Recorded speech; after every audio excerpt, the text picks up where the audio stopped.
sallallahu alaihi wasallam has said that those people who go to the masajid in times of darkness, at times of darkness,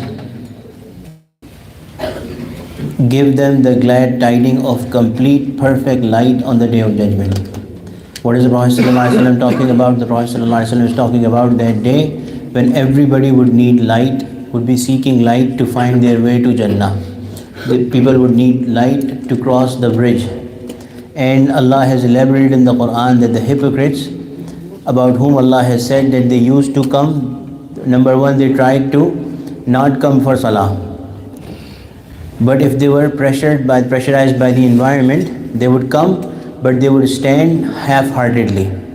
They would try to miss as much of it as possible and then come and stand half-heartedly just because of the pressure of the environment.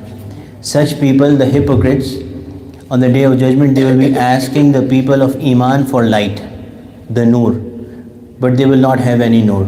Rather, Allah will fool them, Allah will give them some Noor. When they will start moving, that Noor will disappear. And then they will ask for Noor from the believing people, and they will be told to turn back and get their Noor from the world. When you had the opportunity to get that light, you did not earn it, you did not make it for yourself, now you do not have any Noor.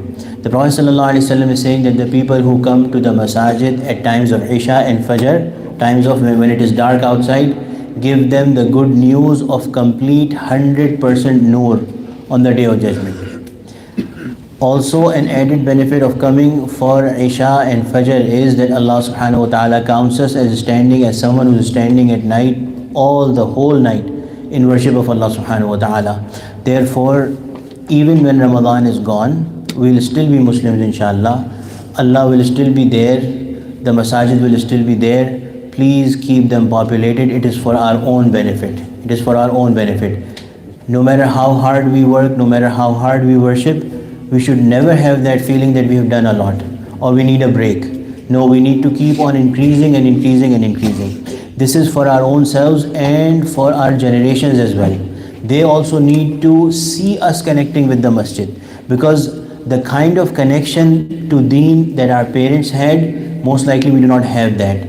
Now you can imagine that if the projection goes on, what is going to happen to our children and their children. Therefore, we need to be very mindful about what we are giving them. On the day of judgment, Allah will hold us responsible for our children.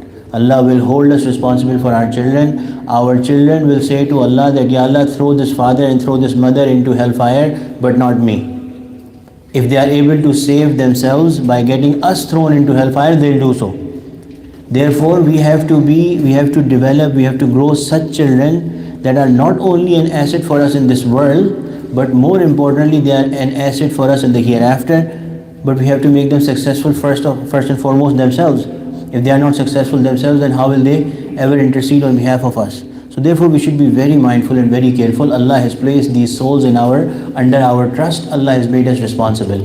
Allah will ask us about these souls. The best way to take care of the future of our children is to bring them to the environments of deen. Wherever you like it, wherever your frequency matches, the environment of deen should be something that our child should be not only just familiar with, but also have a heartfelt connection with. If that is there, then once they grow up and once we are not even there, or once they are not under our influence, their heart will pull them to the masjid itself. May Allah subhanahu wa ta'ala grant us understanding. Before I conclude, there is two things that have been asked repeatedly during Ramadan. For us men, we generally come to the masjid, we understand this. Whenever sisters also join the Jamaat, if they have missed 1 or 2 rakat, then they have to complete it. After the Imam says Salam, the proper way is that however many rakat you missed, for example, you are praying Maghrib, you joined in the second rakat, then you are missing 1 rakat, so you have to stand up after the Salam and complete that rakat. Also, there are a few things that are presented to us as we've been talking about this, we have the background in our mind, so we can talk about it. That some things are presented to us as something which is a difference of opinion among the ulama, while it's really not.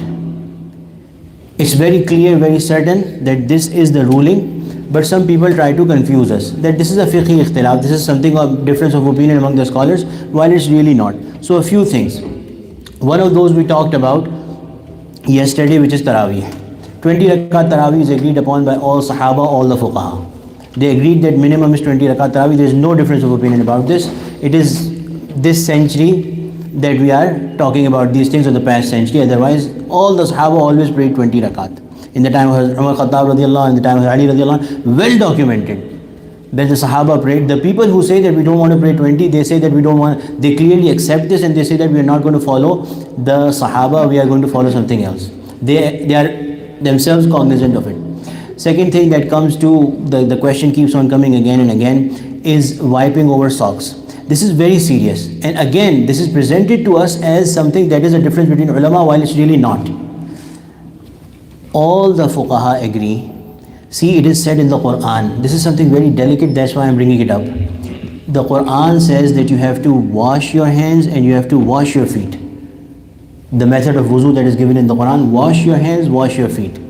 So Imam Malik, who's one of the famous fuqaha, he has said that there is no wiping over socks.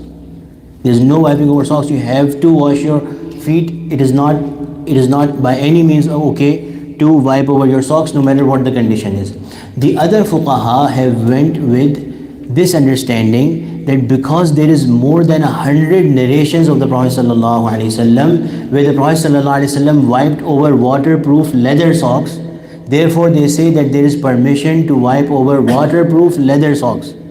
But the socks that we generally wear that are not waterproof, that are cotton or whatever material they are, there is simply no possibility, no permission to wipe over them and consider it your wuzu. May Allah subhanahu wa ta'ala protect us. This is not a fiqhi problem. This is not a fiqhi ikhtilaf. Everybody agrees upon this. May Allah subhanahu wa ta'ala grant us understanding. This is because when you don't have wuzu, you don't have any salah.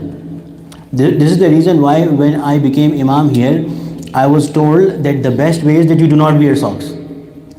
Because people might get confused that who knows if you are wearing socks, have you wiped over those or not. We have to be inclusive. Unity comes from inclusivity, not just mere claims and crying about unity. Similar is the case of taking care of other fuqaha. If there is even fiqh ikhtilaf, we have to take care of everybody. We have to unite everybody and make room for everybody rather than imposing our own judgment. May Allah subhanahu wa ta'ala grant us an understanding. May Allah subhanahu wa ta'ala accept it from all of us, inshallah. We have Khatm Quran tonight. Inshallah, tomorrow we'll look for the moon. Eid Salah here will be at 15. Again, one thing is that Arabic khutbah, as was mentioned in the Jummah, that khutbah in Arabic, again, it's not a fiqh ikhtilaf. It's a universally agreed upon thing. All the Sahaba, they went to different countries, wherever they went, always the khutbah was only in Arabic. All the sha'air of Islam, all the signs and of Islam, they are always in Arabic. Hajj is in Arabic, Salah is in Arabic. Everything has to be in Arabic. Khutbah of Jum'ah and Khutbah of Eid is also one of the sha'air of Islam. It has to be in Arabic. It is a bid'ah to keep it in any other language. May Allah protect us. There is no disagreement of the fuqaha over this. Anyway, ربنا تقبل منا إنك أنت السميع العليم وتب علينا إنك أنت التواب الرحيم. نماز पढ़नी है आपको. जज़ाकल्लाह खैर.